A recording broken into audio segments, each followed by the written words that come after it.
कभी कहेंगे ये पत्थरी हैं, ये टोला की है पत्थरी, कभी कहेंगे ममाती हैं, ममाती हैं पत्थरी हैं। किस माने में पत्थर कह रहे हैं, पत्थरी कह रहे हैं? अलियाज़ु बिल्लाह, मैं नकल भी नहीं करना चाहता, मैं नकल करते हुए भी डर रहा हूं खुदा की कसम। इनिशात तौहीद वालों का ख्याल ये है कि नबी पाक का वजूद मुकद्दस कब्र मुनव्वर में पत्थर हो गए। कैसे कैसे इल्ज़ाम हैं जी।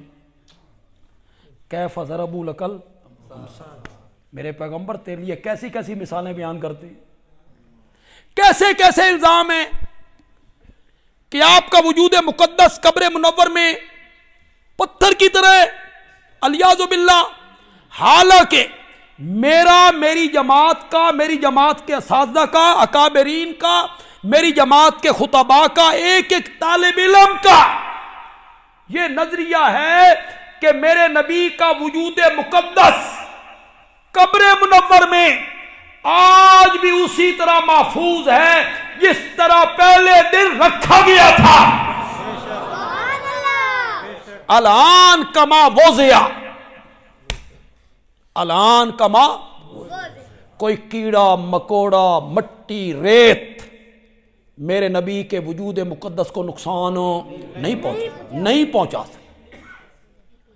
कई खतीब नहीं बयान करते, तुम भी तकरीरें सुनते हो, हजरत अय्यूब अलैहिस्सलाम के बदन में कीड़े पड़ गए थे, वो कीड़ा गिरता था वो उठा के ऊपर रख लेते थे। कहाँ लिखा हुआ है भाई, किस तफसीर ने लिखा, किस हदीस में आया? इसराइली तफसीर करते हो, इसराइली रिवायात, इसराइली रिवायात को मान के ऐसी बातें करते हो कि बदन में कीड़े पड़ गए, वो गिरता था, कीड़ा ऊपर रख देते थे। मैं इसका कायल नहीं, मैं कायल नहीं हूं। क्यों कायल नहीं हूं?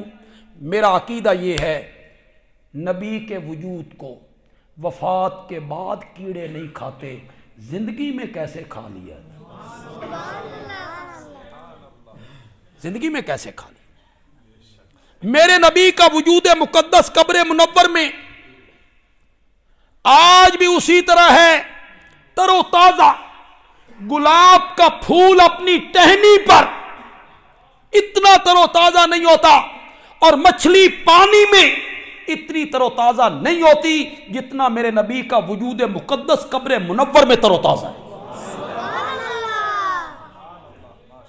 ये मेरे अकाबरीन का नजरिया। अगर कोई आलिम इसके खिलाफ बोलता है, झूठ बोलता है। हमारी किसी किताब से दिखाए, हमारी कोई तहरीर दिखाए, हमारी कोई तकरीर दिखाए, हमारे किसी उस्ताद का कोई सबक दिखाए।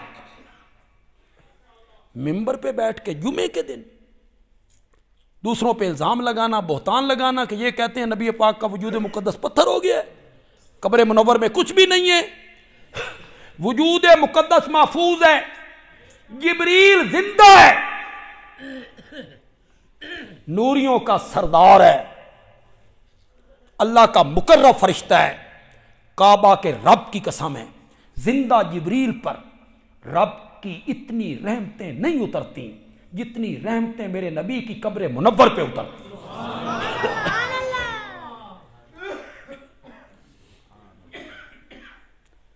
आपके वजूद को मिट्टी नुकसान, बोलो तो सही यार, कीड़े मकोड़े नुकसान खा नहीं सकते। कीड़े मकोड़े तो मेरे वजूद को भी नहीं खाते, आपके वजूद को भी नहीं खाते। असहाबे काफ 309 साल सोए रहे, खाया? कीड़े मकोड़े तो मेरे वजूद को भी नहीं खाते, तुम्हारे वजूद को भी नहीं खाते। असहाबे काफ के वजूद को नहीं खाया तो नबी पाक के वजूद को भी ना खाएं तो कमाल कैसा। पता नहीं कितने लोग इससे महजूज होंगे और लज्जत लेंगे। मेरे वजूद को कीड़े मकोड़े इसलिए नहीं खाते कि मेरी रूह बदन के अंदर है। बात तो मैं बड़ी कर गया हूं। असहाबे काफ के वजूद को कीड़े मकोड़ों ने इसलिए नहीं खाया कि उनकी रूहें बदन के अंदर थी। रूह बदन के अंदर हो फिर कीड़े न खाएं, कोई कमाल नहीं, कोई कमाल नहीं। मेरे नबी का कमाल ये है कि जिस्म में रूह भी मौजूद, कोई नहीं कीड़े फिर नहीं खाते। रूह मुबारक जन्नतुल फिरदौस में। रूह मुबारक कहाँ है? वजूद मुकद्दस यहाँ है और रूह मुबारक जन्नत। क्यों भाई, तुम खतीबों की तकरीरें नहीं सुनते रहते उलमा की? हज़रत उस्मान रज़ी अल्लाह ताला अन्हु सो गए, जिस दिन शहादत हो रही है सो गए, रोज़े से थे, उठे, मुस्कराने लगे। एलिया ने पूछा खैर होवे? उन्होंने कहा नबी पाक की ज़ियारत हुई है। मुझसे पूछा है कैसे गुजर रही है? मैंने कहा कई दिनों से पानी नसीब नहीं हुआ। तो आपने फरमाया उस्मान परेशान नहीं होना, आज रोज़ा 9:30 इफ्तार करना है। ये 9:30 इफ्तार करना है, ज़रा ये भी सन समझाओ ना, 9:30 इफ्तार करना है। हज़रत सैयदा फातिमा रज़ी अल्लाह ताला अन्हा से वफात के कुछ देर पहले कान में बात की, वो रोने लग गई। फिर दूसरे कान में बात की, वो मुस्कुराने लग गई। हजरत आयशा पूछती हैं बाबा ने क्या कहा था? फरमाया पहले कान में कहा फातिमा, जिब्रील रमज़ान में हर साल 1 मरतबा कुरान का दौर करता था, इस साल 2 मरतबा किया है। लगदा मेरी तेरी जुदाई दा टाइम आ गया, अब मैं अल्लाह के पैगाम को कबूल करके अल्लाह के पास जाना चाहता हूं। तो मैं ये खबर सुन के रोने लग गई। फिर मेरे बाबा ने दूसरे कान में कहा फातिमा परेशान ना हो, मेरे घर वालों में से सबसे पहले तू आकर मुझे मिलेगी। ये फातिमा और नबी पाक की जो मुलाकात होनी है, कहाँ होनी है? जहां मेरे नबी की रूह मुबारक, वहां हजरत फातिमा की रूह मुबारक। तुमने नहीं सुना?